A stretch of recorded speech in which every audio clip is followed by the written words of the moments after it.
오늘은 소아시아 7교회 가운데 마지막 7번째 교회에 대한 이야기를 나누고자 합니다. 라오디게아 교회가 되겠습니다. 여기에 특징이 몇 가지가 있는데 첫째는 금융의 도시가 되겠습니다. 동서양을 연결하는 그러한 실크로드의 관문에 위치한 도시가 라오디게아가 되겠습니다. 그래서 여기에는 많은 물자가 오고 가고 사람들이 오고 가고 또 상업이 발달되어서 은행이 아주 그 당시 발달되었습니다. 그러다 보니까 자동적으로 부가 창출된 그러한 지역이 되겠습니다. 어느 정도 여러분 돈이 많은 지역이냐? 지난주에도 말씀을 드렸지 않습니까? 주후 17년경에 소아시아에 지진이 일어났습니다. 그래서 모든 도시들이 다 망가졌습니다. 이러한 때 복구 작업을 해야 하는데 다른 도시들은 로마에서 이 복구비를 다 지원을 해줬습니다. 그런데 유일하게 라오디게아 지역은 우리 돈 필요 없다. 우리의 힘으로 알아서 우리가 복구하겠다. 그러한 지역이에요. 그 정도로 재정 능력이 아주 튼튼한 지역이 되겠습니다. 또 이 지역은 교통의 요충지가 되겠습니다. 놀랍게도 목양산업이라든지 목화 재배가 잘 되어서 의료 또 모직 여러 가지 사업이 발달된 아주 특출한 지역이 되겠습니다. 그리고 또 세 번째는 여기에는 의과대학이 있었습니다. 그래가지고 의료 어떻게 보면 학문적으로나 또 실질적으로 아주 발달된 그러한 지역입니다. 그 지역은 이 프르기안 가루가 있습니다. 이 가루로 안약을 만들었는데 콜로니아라는 이러한 안약을 만들었는데 대단히 유명했습니다. 얼마나 효험이 많았던지 바르면 그냥 즉시 나을 정도로. 그래서 아주 세계적으로 유명한 안약, 또 귀치료제 이런 것들이 발달된 그곳입니다. 실질적으로 아리스토텔레스가 역사 속에도 이 라오디게아의 이러한 안약의 재료에 대해서도 언급을 하고 또 많은 또 의학계 서적에도 여러분 지금도 많이 기록되어 있다고 합니다. 그 정도로 대단한 지역이 라오디게아 지역이 되겠습니다. 그런데 이러한 지역에도 없는 것이 하나 있습니다. 그게 바로 뭐냐? 물이 없어요. 그러다 보니까 물을 사서 먹어야 돼요. 할 수 없이 주변에서 끌어와서 식수로 사용을 하게 되었다. 이러한 말씀이 되겠습니다. 이러한 교회를 향하여서 우리 주님께서 오늘 무엇을 말씀하고 있는가 우리가 듣고자 하는 내용이 되겠습니다. 참 부족함이 없는 도시인데 오늘 15절에 보면 우리 주님께서는 이렇게 말씀을 하십니다. 내가 내 행위를 아노니 내가 차지도 아니하고 뜨겁지도 아니하도다. 내가 차든지 뜨겁든지 하기를 원하노라 말씀하고 있습니다. 이 내용이 무슨 내용일까요? 차가운 것은 여러분 신앙이 없는 거고 뜨거운 것은 신앙이 있는 것입니까? 우린 보통 그렇게 이야기하는데 그렇지 않습니다. 오늘 본문은 그러한 내용을 이야기하는 것이 아닙니다. 바울 시대나 오늘날도 우리가 성지순례를 가보고 터키를 가보게 되면 3대 관광지가 있지 않습니까? 첫째는 이스탄불이고 두 번째는 가파도기아고 세 번째는 파무칼레가 되겠습니다. 이 파무칼레에 가보면 온천수가 많이 납니다. 그래가지고 이 100m가 넘는 그 산이 다 흰산으로 되어 있고 온천수가 흘러서 왜요? 거기 석회절이 있으니까 세월이 흘러가면서 전부 다 바닥에 깔려가지고 다 빛납니다. 하얗습니다. 그리고 그 온천탕에 관광객들이 와서 다 목욕을 할 정도로 지금도 아주 유명한 지역이 되겠습니다. 그리고 그 옆에는 히에라폴리스라고 도시를 만들어서 로마가 점령했을 때 거기에 지금도 수많은 지진과 2000년의 세월이 흐르는데 아직도 원형 경기장이 지금도 존재하고 있는 곳입니다. 마치 이태리를 보는 것처럼 거기가 그 정도로 여러분 번성하는 도시가 되겠습니다. 문제는 이 히에라폴리스에서 파무칼레, 큰 적은 파무칼레가 되겠죠. 여기서부터 온천수를 끌어다 쓰기 위해서 어떻게 하냐 10km가 넘는 수로를 개발을 합니다. 그리고 약간의 경사를 지게 해서 물이 자연스럽게 과학적으로 흘러가게 만들었다고 합니다. 그러다 보니까 10km 정도 온천수가 오다 보니까 이 히에라폴리스나 이 파무칼레에서는 펄펄 끓었는데 어떻게 돼요? 한 10km 오는 동안에 식을 수도 있다라는 사실이에요. 요때 요거 미지근한 상태를 이야기하는 거예요. 그리고 또 하나는 이제 식수는 어떻게 보면 온천수는 석회질이 있기 때문에 못 먹어요. 먹으면 토해내게 되는 거예요. 몸에 해로워요. 그래서 식수는 옆에 있는 골르세 지역에서 수로를 개발해가지고 식수를 끌어왔어요. 참 놀랍게 이 골르세 지역은 생수가 막 터져가지고 얼마나 물이 차가운지 몰라요. 어느 정도냐, 우리가 가끔 아이스크림이나 찬 걸 먹으면 미간이 띵 하잖아요. 그 정도로 이 골르세 지역에서 나는 샘물은 그 정도로 차가웠다라는 거예요. 이렇게 물이 흘러오는 동안에 또 어떻게 됩니까? 미지근하게 되는 것이죠. 그래서 여기 골르세 지역에서부터 생수가 흘러오고 또 이 헤르폴리스로부터 여러분 온천수가 흘러와서 이렇게 나중에 식어질 때에는 이게 뜨겁지도 아니하고 차갑지도 않은 이 상태를 이야기하는 거예요. 그러면 어떻게 보게 되면은 라오디게아 교회를 향하여서 여러분 우리 주님이 이렇게 말씀하신 것은 뭐냐? 그들의 신앙의 변질된 상태를 지적하는 내용이 되겠습니다. 그렇기 때문에 오늘 라오디게아 교회의 지형을 이용해서 우리 주님이 이들의 신앙이 미지근해졌다 이야기를 하는 겁니다. 이걸 좀 신앙적으로 풀어보면 우리 예수님께서는 맛을 잃어버린 신앙을 미지근한 신앙이라고 그랬어요. 그래서 마태복음 5장 13절에 보면 예수님이 뭐라고 말씀하십니까? 너희는 세상의 소금이니 소금이 만일 그 맛을 잃으면 무엇으로 짜게 하리요? 후에는 아무 쓸데없어 다만 밖에 버려져 사람에게 밟힐 뿐이니라 그랬어요. 소금의 가치는 맛이잖아요. 소금은 맛을 잃어버리면 어떻게 돼요? 변질되고 결국 사람에게 밟힐 뿐이라 주님 말씀하고 있는 것이죠. 또 하나 우리 주님께서 야고보를 통하여서 1장에서 뭐라고 이야기를 하냐면 이렇게 이야기해요. 7절 8절에 보면 이런 사람은 무엇이든지 주께 얻기를 생각하지 말라. 두 마음을 품어 모든 일에 정함이 없는 자로다. 두 마음을 품은 자. 믿는 것도 아니고 또 안 믿는 것도 아니고 믿는다고 하는데 무슨 일이 있으면 자꾸 의심해요. 마음이 불안해요. 그러니까 믿음의 열매도 없고 삶의 열매도 없고 주님이 중심이 아니니까 왔다 갔다 하니까 결국 불안한 삶을 사는 거예요. 미지근한 신앙이 되어버린 거예요. 여러분 오늘 우리의 모습은 어떤지 어떻게 보면 라오디게아 모습이나 한국교회 모습이나 중세교회의 모습이나 유사하지 않는가 이 말이에요.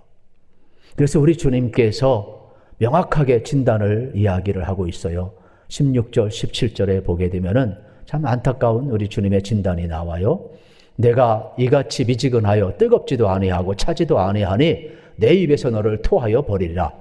내가 말하기를 나는 부자라 부유하여 부족한 것이 없다 하나 내 곤고한 것과 가련한 것과 가난한 것과 눈먼 것과 벌거벗은 것을 알지 못하는도다 그랬어요. 스스로 모든 것을 갖춘 라오디게아 교회는 그들이 부유한 것 같았지만은 그들은 곤고한 자고 모든 것 가진 것 같았지만 가련한 자고 실질적으로 그들이 소유한 것 같았지만은 오히려 영적으로 가난한 자이고 오히려 뭐라고 해요? 너희들이 세상을 바라보는 것 같지만 눈먼 맹인과 똑같고 의복은 입고 있지만 영적으로 수치심을 모르는 벌거벗은 자와 같이 수치심을 모르는 자들하고 5가지 진단을 하고 있는 거예요. 우리 주님께서 라오디게아 교회를 향하여서 이렇게 안타까운 마음을 드러내놓고 있어요. 이 책망이지만은 이 책망 속에는 주님의 애정이 들어있어요. 그래서 우리 주님께서 어떻게 처방을 내리시냐? 18절에서 이렇게 처방을 내리셔요. 내가 너희를 권하노니 내게서 불로 연단한 금을 사서 부유하게 하고 흰옷을 사서 입어 벌거벗은 수치를 보지 않게 하고 안약을 사서 눈에 발라보게 하라 말씀하고 있어요. 여러분, 우리 주님께서 내린 처방전은 3가지예요. 불로 연단한 금같이 산 것처럼 너희들 거룩함을 회복하라는 거예요. 여러분, 광산에서 광부들이 어떻게 합니까? 모든 어떻게 보면은 이러한 이 금맥을 발견하고 그 광산 광물을 캐지 않습니까? 그러면 거기에서 금을 빼기 위해서는 어떻게 재련 과정을 거쳐야 하잖아요. 뜨거운 불에 녹여야 되잖아요. 그러면 여기에서 불순물이 다 사라지는 거예요. 그래서 순도 99.9 이 목표사도 이렇게 나오는 거죠. 불순물을 제거하는 거예요. 우리 주님께서 우리를 구속하시고 연단하셔서 우리 불순물 제거하시면서 정말로 하나님의 자녀로 우리를 단련하시고 정금같이 나오게 하신다는 사실이에요. 그리고 우리 주님께서 또 두 번째 뭐라고 말씀을 하십니까? 흰옷을 사서 입으라는 거예요. 여러분, 흰옷은 처음부터 흰옷이 없어요. 다 이게 염색한 거예요. 그런데 이 라우디게아 지역은 이렇게 목양이라든지 목화가 잘 재배되어서 의류산업, 또 모직 이런 게 많이 발달이 되었어요. 그러다 보니까 흰옷은 정말 멋쟁이들이 입는 옷이지만은 흰옷을 계속 입으려면은 깨끗이 세탁을 해야 되는 거예요. 관리를 하지 않으면 흰옷을 잘 못 입거든요. 그만큼 옷을 입지 않는 것은 수치를 의미하는 거예요. 그래서 옷을 입고 부끄러움을 가려야 되는데 이 흰옷, 예수님께서 보혈의 피로 우리 죄를 씻어주시고 우리에게 흰옷을 입혀주었는데 다시는 죄악에 물들어져 가지고 흰옷을 더럽히면 안 된다라는 거예요. 주님이 깨끗이 하셨으니까 깨끗함을 유지하라, 이러한 말이에요. 세 번째로 우리 주님께서 뭐라고 이야기하십니까? 안약을 사서 바르라는 거예요. 눈이 아프면 앞을 보질 못해요. 선악을 분별하지 못해요. 그래서 하나님의 기쁜 뜻을 행할 수가 없어요. 그래서 안약을 발라서 눈을 뜨라는 말은 단순히 보고 분별하라는 말을 뛰어넘는 내용이에요. 이 내용은 시간이 있으면 많이 이야기했지만 축약을 하면 이렇습니다. 우리 신약성경 요한복음에 보면 예수님께서 맹인을 고칠 때에 손에 침으로 여러분 진흙을 이기시고 그걸 바르셔서 여러분 눈에 바릅니다. 그리고 맹인에게 뭐라고 이야기하느냐? 실로암에 가서 씻으라고 이야기합니다. 이때 맹인이 주님 말씀 순종하고 실로암에 씻었더니 다시금 눈이 어떻게 돼? 보게 되었더라. 여전하게 됐더라. 말씀을 하고 있는 거예요. 이 내용은 무슨 내용이냐? 창세기에 보면 하나님께서 사람을 지을 때 흙으로 사람을 지으시고 그 코에 생기를 불어넣으시니 생명이 된지라 그랬어요. 창조 작업인 거예요. 그런 것처럼 우리 주님께서 여러분 침으로 여러분 또 진흙을 짓이기시고 눈에 바른 것은 우리 주님이 능력이 없어서가 아니라 한 말씀으로 나을 수 있는 분이고 전능하신 분이고 왜 말씀으로 낫게 못합니까? 그러나 굳이 이러한 행위를 하신 것은 창조의 행위예요. 재창조의 행위예요. 그래서 이 맹인을 다시금 보게 해서 다시는 어떻게 해요? 선악을 분별하면서 죄악 가운데 살지 말고 하나님 기뻐한 모습으로 살라라고 이야기를 해주고 있는 거예요. 눈은 가졌으나 영적인 맹인이 되면 안 되잖아요. 소경이 소경을 인도하면 되겠어요? 그래서 우리 주님께서 재창조를 통하여서 선악을 분별하고 영적 분별력을 가지고 하나님 기뻐하는 모습으로 바로 바라보고 살라고 우리 주님 말씀하고 있는 장면을 이제 보게 되는 것입니다. 이러한 장면을 통하여 우리 주님께서 라우디게아 교회를 새롭게 하기를 원하고 있음을 발견하게 되는 것입니다. 그런데 이 18절의 내용에 보게 되면은 불로 연단한 금을 샀다. 부유하게 흰옷을 사서 또 벌거벗은 수치를 보지 않게 하고 또 안약을 사서 눈을 바르게 되거든요. 모든 이 세 가지 처방에 사서라는 단어가 반복되고 있어요. 3번이나 반복돼요. 이거는 샀다는 뜻이에요. 값을 주고 샀다라는 거예요. 그러니까 바꿔서 이야기하면 여러분 우리가 어떤 사람이냐? 우리는 죄로 죽을 수밖에 없는데 예수님이 오셔서 십자가 자신의 생명을 지불하고 우리를 구속하셨다 이 말이에요. 여기 샀다는 말은 주님의 구속과 여러분 연결된 단어가 되겠습니다. 그러니까 우리는 예수님이 값을 주고 산 거예요. 싸구려가 아니에요. 생명값을 지불한 예수값을 지불한 존귀한 자라는 뜻을 우리에게 가르쳐주고 있는 내용이 되겠습니다. 그러므로 여러분 잊지 마세요. 여러분들은 존귀한 자들이 옆에 계신 분들 존귀한 자들이에요. 예수님의 생명값을 지불하고 사신 존귀한 분들이에요. 우리가 이것을 잊지 마라 이러한 말이에요. 그래서 우리 주님께서 강한 의지를 이 모든 것 내게로 와서 살아는 거예요.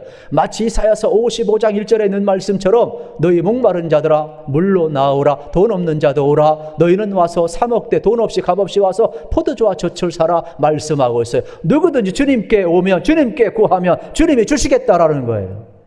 그만큼 주님 앞에 와야 되는 거예요. 주님 앞에 구해야 되는 거예요. 우리는 주님께 속해 있는 사람들이 되겠습니다. 그런데 라우디게아 교인들은 이렇게 하질 않았어요.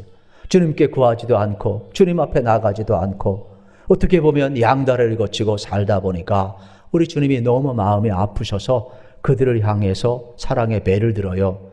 그래서 19절에 보면 주님이 이렇게 말씀을 하셔요. 무릇 내가 사랑하는 자를 책망하여 징계하노니 그러므로 내가 열심을 내라 회개하라 주님 말씀하고 있어요.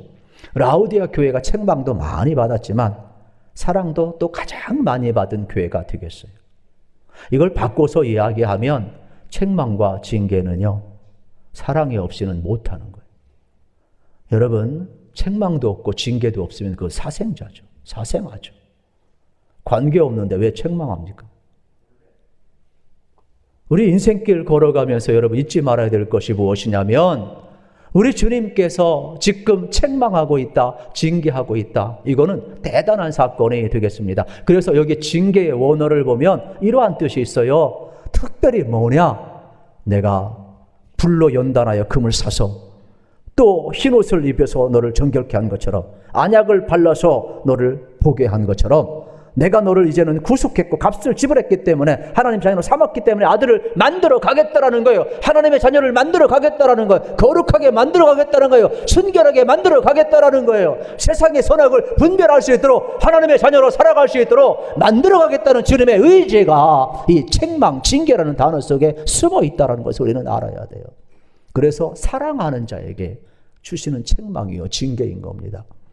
우리가 인생길 걸어가면서 여러분, 왜 나만 고난당하느냐고 불평할 필요 없어요.